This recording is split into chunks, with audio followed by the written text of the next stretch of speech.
బంగారం ధరలు స్వల్పంగా తగ్గాయి. వెండి ధరలు మాత్రం ఒక్కసారిగా కుప్పకూలాయి. తులం బంగారంపై 700 రూపాయలకు పైగా తగ్గగా కిలో వెండి 21,000కు పైగా పడిపోయింది. బంగారు వెండి ధరల్లో రివర్స్ ట్రెండ్ కారణాలు జనాన్ని అయోమయంలోకి నెడుతున్నాయి. బంగారం ప్రియులకు కొద్ది ఊరట. గత కొన్ని రోజులుగా ఎడతెరిపి లేకుండా పెరుగుతూ వచ్చిన బంగారం వెండి ధరలు తాజాగా కాస్త శాంతించాయి. వారం రోజుల పాటు రికార్డు స్థాయిలో దూసుకెళ్లిన ధరలు ఇప్పుడు కాస్త తగ్గాయి.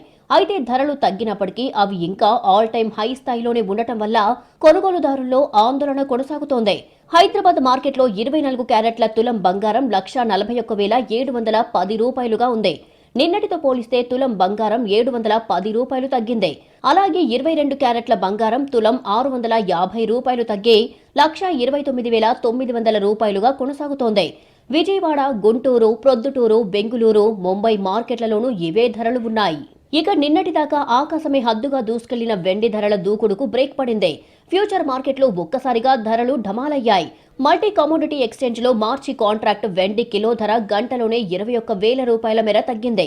సోమవారం ఇంట్రాడేలో 2,54,174 వద్ద గరిష్టాన్ని తాకిన కిలో వెండి ధర 2,33,120 రూపాయల వద్ద కనిష్టాన్ని తాకింది. అటు స్పాట్ మార్కెట్లో కూడా వెండి ధర దిగివచ్చింది. 2,50,000కు పైగా పలికిన కేజీ వెండి ధర హైదరాబాద్ బులియన్ మార్కెట్లో మధ్యాహ్నం 3 గంటల సమయానికి 2,39,000కు దిగివచ్చింది. భౌగోళిక అనిశ్చితుల కారణంగా ఇటీవల బంగారం, వెండికి ఎక్కడా లేని డిమాండ్ ఏర్పడింది. ముఖ్యంగా వెండి గతంలో ఎన్నడూ లేని విధంగా దూసుకెళ్లింది. అంతర్జాతీయ మార్కెట్లో $50 దిగువనే ట్రేడ్ అవుతూ వచ్చిన వెండి ఒక్కసారిగా ఇటీవల భారీగా దూసుకెళ్లింది. దీంతో సోమవారం ఓ దశలో $80 పైకెగిసింది. గరిష్టాల వద్ద ప్రాఫిట్ బుకింగ్ కారణంగా భారీగా దిగివచ్చింది. వెండి ఈ ఏడాది కాలంలో ఇప్పటి వరకు 181% మేర పెరిగింది. గరిష్టాల నేపథ్యంలో మదుపరులు లాభాల స్వీకరణకు దిగడం కూడా వెండి ధర పతనానికి కారణమని అనలిస్టులు చెబుతున్నారు. బంగారం, వెండి ధరలు కొంత శాంతించినప్పటికీ ఇంకా రికార్డు స్థాయిలోనే కొనసాగుతున్నాయి.